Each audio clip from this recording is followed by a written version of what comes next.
And now, a word from our sponsor.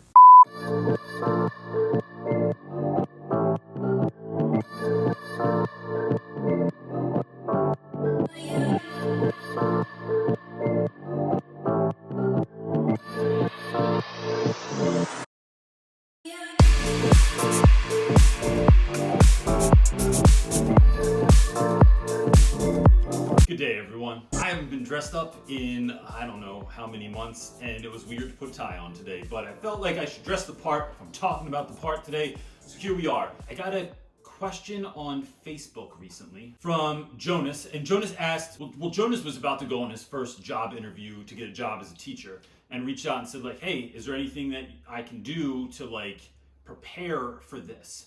And I thought, I'm just gonna make a video about that. I made a video a long time ago, and I'm gonna link it up here that you can see, where part of it was myself and Bridget from the Lighter Classroom talking about like how we handled a job interview. But I thought I would make it again because, you know, to be honest, there's a lot of videos. So if you go out there, you can just type in job interview advice and tons of stuff pops up on the internet. But, you know, I started thinking, like, what are things that those sites aren't looking at? So I looked at a handful of them, and some of it's really great, useful information. And then I thought, but what's the other part of this, right? So if we're talking about lessons in classroom, this is something I talk about on my channel all the time, and I talk about in my book, Teach Your Class Off, The Real Rap Guide to Teaching, available now on Amazon and BarnesandNoble.com. The idea here is how can we take something, a regular lesson, and try and sprinkle just a little bit of magic on the top. So that's what I hope to do here today. And so this is Reynolds' guide to getting a job, or at least handling the interview portion of it. On the front end, this is the caveat part of it. I'm not trying to self-deprecate, but I'm a community college graduate. I went to community college. I took the first year off of high school to work on music and to work as a gas station attendant, which I did for 1 year and was one of the most fun jobs I've ever had. Because in New Jersey, we don't pump our own gas. We have somebody do it for us. And then went to community college, had zero idea what I wanted to do. And then I went to Rowan University, which is a 4-year state school here in New Jersey, which is really nice looking now. So if you type in Rowan University, it looks very bougie. But when I was there, it looked not as nice as it looks now. I didn't graduate college till my mid-20s because I was too busy doing other stuff. So I kind of took the Van Wilder approach to college, and I should have had maybe my doctorate by the time I graduated with my bachelor's degree. For college, high school wasn't a priority in my family. My family didn't go to college. I was the first male in my family to ever graduate from high school, and I was the first person to go to college. So this wasn't something that my people did. We got out, and then folks got jobs working blue collar usually and union work. So it wasn't something that my family pushed for, but it wasn't something that we did either. So when I took the SATs in college, my SAT scores, I basically got my name right. I'm gonna say that. I got my name right, and I can't speak for the rest of it. And I don't even know what my SAT scores were, because they weren't worth committing to memory, because they're embarrassing. You know, I've talked about this before, but right after high school, I focused on things like I wanted to be a drummer, I wanted to be a clown and travel the world and go to third world countries and visit children that were suffering in hospitals. And then I thought about being a priest, and I spent a little bit of time in a monastery in Kentucky where Thomas Merton lived, and really thought about that, but couldn't marry my wife and be a priest, so, you know, that got ruined. So I thought I'd become a teacher. All this to say, my resume doesn't look very impressive. Out of the gate, I didn't go to college right away. I went to a community college, which a lot of places might look down on. I went to a 4-year school that, unless you live in New Jersey, nobody knows about it. And I don't have a lot of, or have I ever had a lot of extracurriculars to sort of put on there to fill that out, to make me look more impressive. Because when I was in college, I was too busy working and paying rent than doing anything else to sort of beef up my resume. But something I've learned over the years, and I think this is sort of the first thing to keep in mind when you're going in for that interview. When you hand over that resume, especially if you do not feel very confident about the resume, I think keeping in mind this line from a book called The Little Prince that was a favorite of Mr. Rogers, and that's how it came to me, was this: what is essential is invisible to the eye. I'm gonna say that again.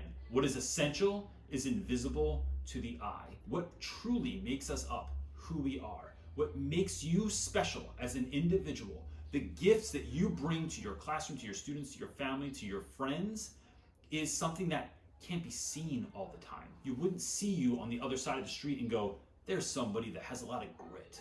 They're somebody that can take something and make it out of nothing. That's not something that you can see in someone. So it's remembering when you're walking into that interview that you are not defined by that resume, that you're bringing gifts, you're bringing something special, you're bringing your sauce is something that comes through in the interview and not through the piece of paper. So in that interview, I think the next point that I would make is to keep in mind and to really shine a light on what makes you special.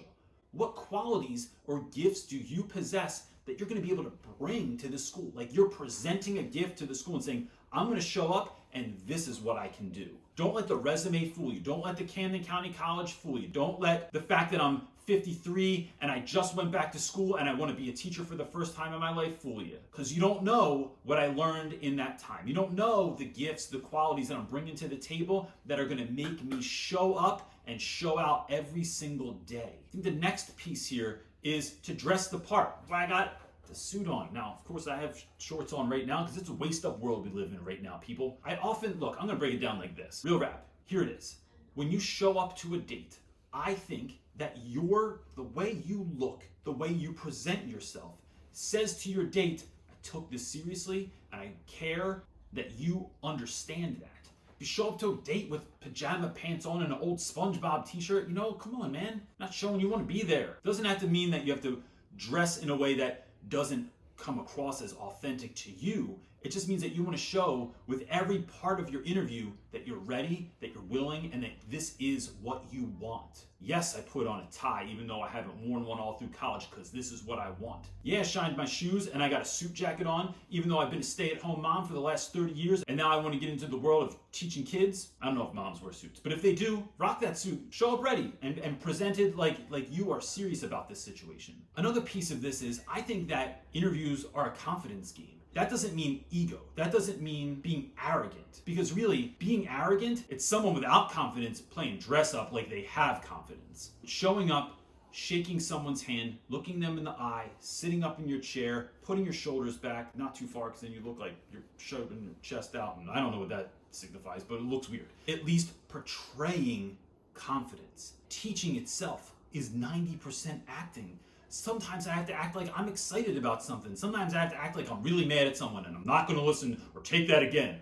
All right? Serious, man. And then when they leave the room, I think I pulled that off pretty well. It's playing the part. And in large part, an interview can be also. If I go on a date, I don't tell someone I'm really nervous. I show up and I'm ready to go. I want to be here. I'm so glad that you're with me. Now, I know that that's the second dating reference that I've made, and that, school and dating don't necessarily mix. It's a weird metaphor, but I'm going to tell you right now, it's not the last time I'm going to say it in this video. Let's go. So if I look at myself, and I look at showing up and trying to show who I am, how I feel, what I'm thinking about, and what makes me special. One, I'm honest.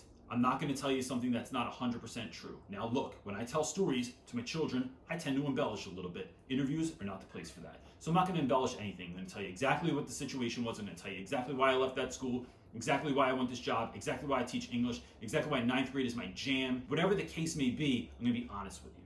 I'm also going to share the fact that I have an uncanny connection with young people. Now when I go to the playground with my kids, the next thing I know, I look like the Pied Piper out there because I got 12 little kids running around trying to play with me at the same time like, I'm Timmy and I'm 4. I'm not. I'm 43. Grown man. Thank God I have kids because it would look freaking weird at the playground if I was playing with all those kids otherwise. In that interview, I would tell them that in hiring me, let me tell you what you're going to get. You're going to get someone that sees kids exactly for who they are and not for who we want them to be.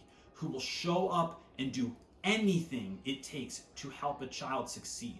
You're looking at someone that will never, ever, ever, ever, ever, ever, ever, ever, in the words of my friend Adam Welcome, give up on a kid. And you're also looking at someone that loves community. I want to be a part of something. I want to show up and bring my gifts to the table. I'm not looking to be the one. I'm not looking to be the greatest teacher in the school just to be the greatest teacher in the school. I want to show up and contribute to what you all already have going on. At the end of almost every interview, a way that know that it's almost over is when the school asks, do you have any questions for us? And your answer should always be yes. Yes, because you came prepared. Yes, because you know something about this school or this individual. And if you don't, you need to find it out. Look at their website. Look at their school newspaper. Look up reviews for them online, or look up if there's been anything written about them in your local newspaper. Again, if I was going on a date, I would, in not a creepy way, I don't mean this in a creepy way, but if I was going on a date which I haven't been on a date since 1995, so I realize this is a little bit old and maybe antiquated, but I'm going with it anyway. If I was going on a date with someone that I simply had only met online, I would look up their profile. I'd want to know what their interests were, what they liked, what they didn't like, so that I knew showing up that I was showing them that I cared. I don't want this to come off like just another date, like this is just another interview. This is special to you. You're showing up because this is a place that you've vetted, that you've looked into, and that you can see yourself becoming a part of the community there. So if they say, do you have any questions, ask about any number of things. What are their views on things that you find important in education? Don't walk out of the building having questions that you wish you would have asked. It's better to just ask them because it shows that you are interested. An interview is not just you being interviewed. An interview is both ways. It's you interviewing them as well. And then being able to talk about things like, I saw that you guys won the football championship last year. Must have been amazing. I love football. I'd love to be a part of your program. Or if you love robotics and you see that their STEM program has a robotics piece to it, and you can offer your services and talk about that a little bit. What you're doing is not waiting for them to put you into some role in their school. You are looking already for places that you would already fit in so that they don't even have to do that as much. You are showing them, of course I'm a perfect fit here. Look, you got this going on. I love drama. I love football. I'm a lacrosse coach. I played 12 years of field hockey when I was in high school and in college. It's something I love. It's something I'm passionate about. I'd love to be able to be a part of that program. So part of that getting ready piece is looking up those websites. It's looking up the school newspaper. It's maybe looking for who you were emailing and then finding them on the school website so you have a visual of what that person looks like. And in the school that you're going to be walking into, having a feeling so it's not so overwhelming when you get there. I'm going to speak about that in a moment, but first I want to say this. As soon as that interview's over and you walk out of that building, there are two things that you need to do. One is that immediately when you get home, if you have not done it already, is to handwrite or type a card that says, so-and-so, thank you so much for having me in the interview today. It was a pleasure meeting all of you. I think it would be amazing if I had the opportunity to become part of your school community. Thanks so much for taking the time, and then sign your name. Now, the reason I say to either write that or to type it, I mean like with a typewriter if you have one of those, is it adds a personal touch. It's not an email or some kind of cold response like that. It's adding a personal touch on a thank you card or a piece of paper that you actually took time to actually do something and put it in the mail. Now you could, if you know who you're meeting, write that ahead of time, bring it with you, drop it in the mailbox right outside of the school. If not, I would suggest doing it immediately when you get home and sending that out right away. Another good move that came up on one of our teacher talks, if you don't know, every Sunday at 1 p.m. Eastern time, we do a question and answer show on right here on this YouTube channel. It's myself and a bunch of other teachers that show up. We show up and we help people on Sunday nights, which is the most feared night of the week for educators, to show that we are together and to come up with solutions to our problems. But someone in a comment there said once that they call the school right when they have closed at the end of the day. So what you want to do is not leave a message with someone, and you don't want it to get lost in the sauce. You don't want it to be a memo that goes on someone's desk and they know they have to like listen, call that person back later. What you want to do is just the same thing that you did with the card. You call back after school hours and say, hey, this is CJ Reynolds. I came in for an interview today. I just wanted to say thank you so much for taking the time to meet with me. When the principal, the vice principal, the dean, the curriculum director, whoever interviewed you comes in the next morning, it's going to be the first message on their answering service.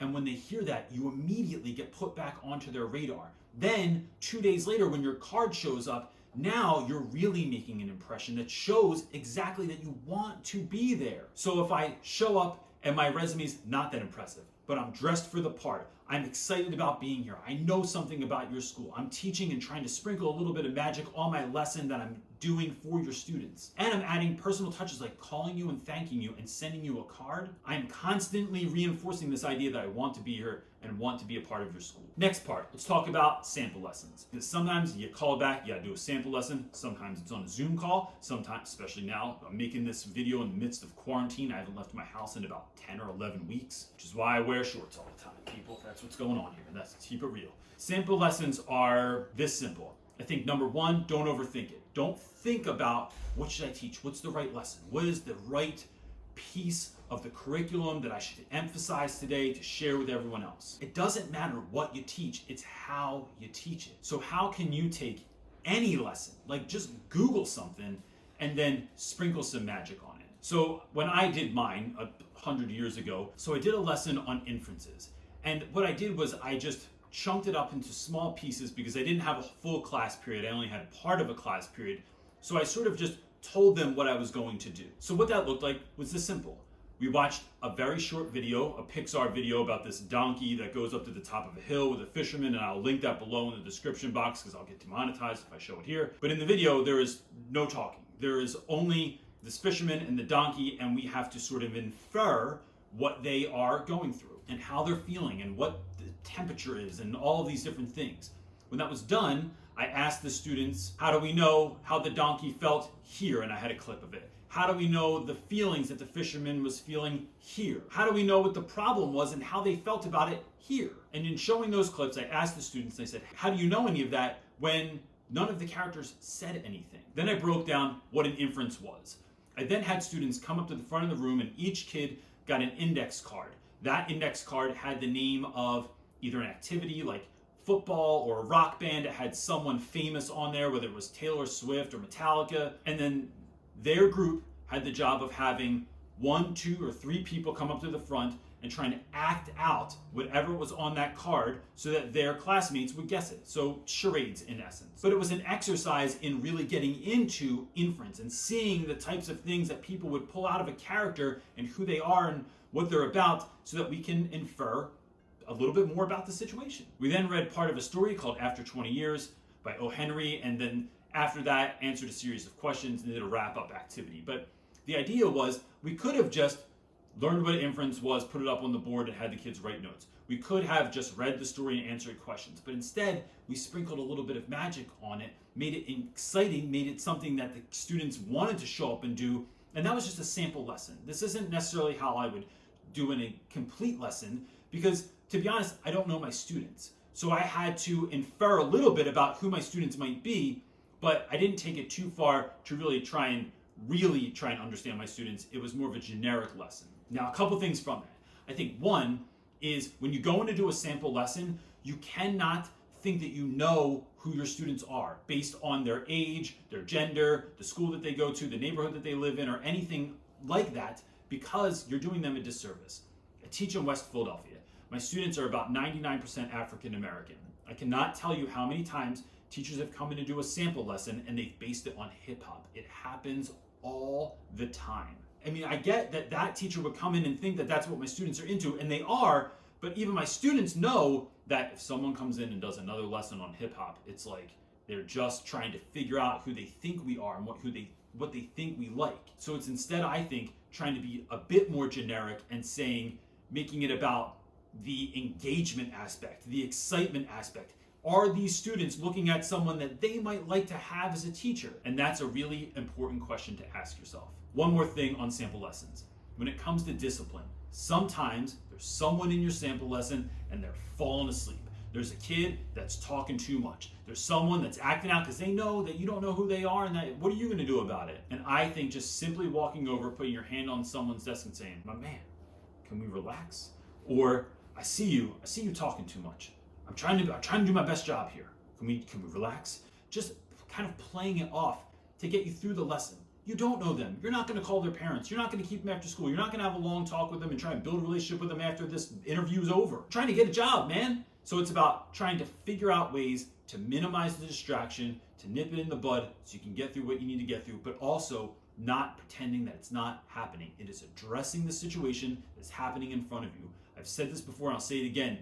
Teaching is a confidence game. If someone is sitting in the back of the room mean mugging you while you're doing anything, whether you're their teacher, their substitute, or whatever else, it is your job to address the situation if they're acting disrespectful, to address the situation if they're not doing the work, to address the situation if they're acting out of pocket. And in doing that, you're showing the people that are thinking about hiring you that you're not afraid, that you're willing to do this. Because you know why? Not because you're not scared, not because it doesn't make you nervous, not because you're not thinking that in some way, shape, or form this could go sideways. I'm addressing it because education's only ever about the students, and I can say that or I can be that. And as my friend Hannah says, love is a verb. You can tell someone you love them or you can show them you love them. And education's the same way. We need to be about the kids and not just say we're about the kids. So after your interview and after your sample lesson, one of the things I think is really key is to look for reflection.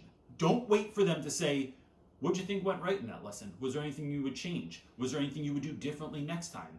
It's, I think, important to play offense instead of defense and to immediately say, all right, thank you so much for giving me this opportunity. I'm wondering, from your side of things, was there anything that you saw that you liked in particular or anything that you would change if you were in my shoes? And in doing that, you're putting them on the spot. I think in doing that you're showing that you like criticism, that you want to know what other people think so that you can grow and become a better teacher. And then be ready to say, if I did this again, of course, these are the things that I would change. I really liked this part. And also letting them know that, look, I don't know your students, but you can know for sure that if I get this job, I would fully know as many students as I could to really gear my lessons towards them, towards their learning styles, their interests, their abilities, so that I can meet them where they are and bring them up to where they need to be. Now look, 2 extra credit pieces here. 1, if you have the opportunity to engage with students at that school while you're there, even if you're sitting in front of the office and you're waiting to get called into your interview and you're just sitting there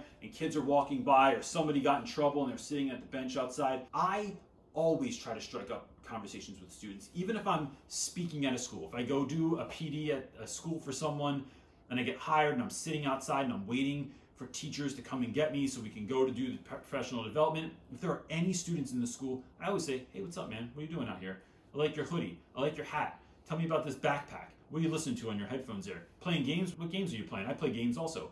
You are trying to create a connection with students, because I'll tell you what, and this happened to me. I did this in my current job, and when I left the interview that day, the student that I spoke to in the hallway, Tyler, if you're watching this, I appreciate the job, went in and asked the principal, hey, did that guy interview here today? Principal says, yes. He goes, I talked to him in the hallway. He was a really cool guy. Principal then asks him what we talked about. And when I got pulled back in to be given the job, they brought that up, that they had spoken with Tyler, and that played a part in their hiring me, because they saw that I was all about the kids. They saw that I was about communication. They saw that I wasn't going to wait till I got the job to try and connect with someone. And so if you do get the opportunity to just talk with kids, don't throw that away like it's not a big deal. It can be a very big deal. Last extra credit piece. This might be a little woo-woo for some people. But I'm going to bring it up anyway because I think it's important. I do it all the time for all sorts of things in my life. I think visualization for any